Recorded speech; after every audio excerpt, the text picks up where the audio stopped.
And respected again. Mr. Trump spoke of a blue-collar boom, claiming unemployment rates are at their lowest for over half a century. Unsurprisingly, the Democrats weren't impressed, so much so the House Speaker Nancy Pelosi tore up a copy of the speech. Our Washington correspondent Ben... It was clear he had the support of his Republican Party.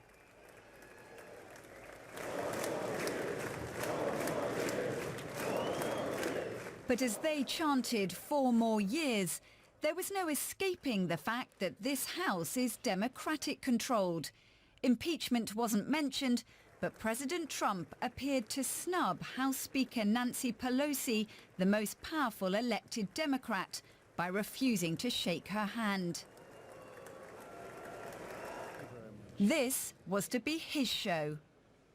3 years ago, we launched the Great American Comeback. Tonight, I stand before you to share the incredible results.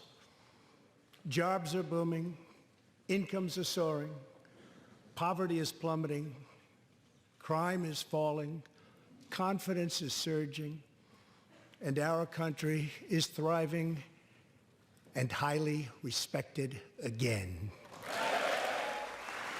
From the economy to trade, foreign policy to defense, Donald Trump ensured he was center stage. America's enemies are on the run.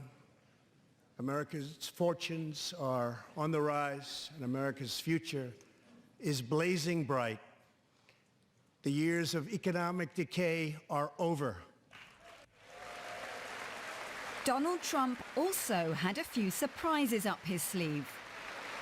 Please take this message back to your... He called Venezuela's opposition leader Juan Guaido, who was watching from the gallery, the legitimate president of Venezuela.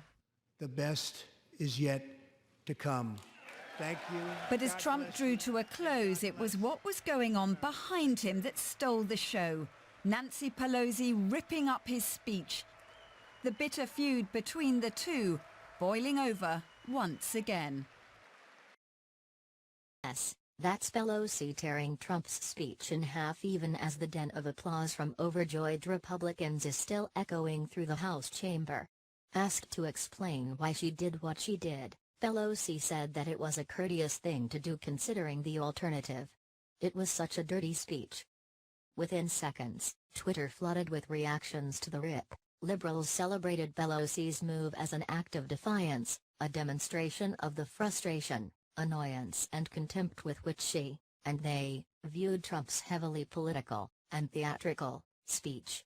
Conservatives, and Trump allies, seized on the moment as a sign of the petulance and childishness of both Pelosi and her party, still unable to come to grips with the fact that Trump is president. I think it was a new low, Vice President Mike Pence said of the rip in an interview with Fox and Friends on Wednesday morning. I wasn't sure if she was ripping up the speech or ripping up the Constitution. It's clear the contrast here was a president who spent an hour and a half making a speech about America, and Nancy Pelosi in the final moments tried to make it about her, and I think the American people see through it.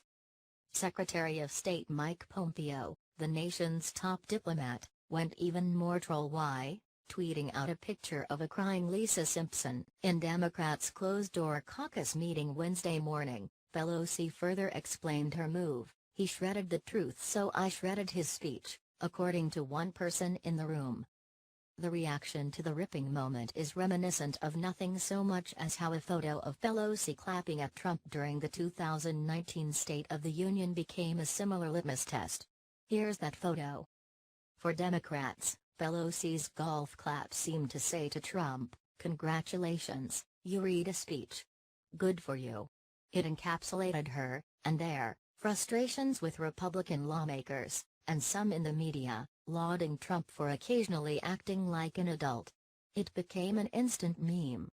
For Republicans, Pelosi's clap was symbolic of the condescension that she and the rest of her party hadn't have for Trump, still unable to get over the fact that he won the 2016 election and was president. The moment captured in that photo was, Republicans believed, how Democrats really viewed them, people to be, barely, tolerated but not really taken seriously. More so than anything Trump said in either of his last two speeches, these two Pelosi photos, and the reactions they have elicited, tell the real story of the State of the Union. Not only do the two parties disagree on the correct policy prescriptions to fix what ails the country, nothing new there, but they also now simply detest one another. They struggle to spend time in the same room or even be cordial to one another. Trump snubbed Pelosi's attempt at a handshake before he began speaking on Tuesday night. "We are increasingly living in two totally separate Americas, each with their own news sources, heroes and villains. That is the state of our union. And it's something short of stronger than ever before," as Trump described it on Tuesday.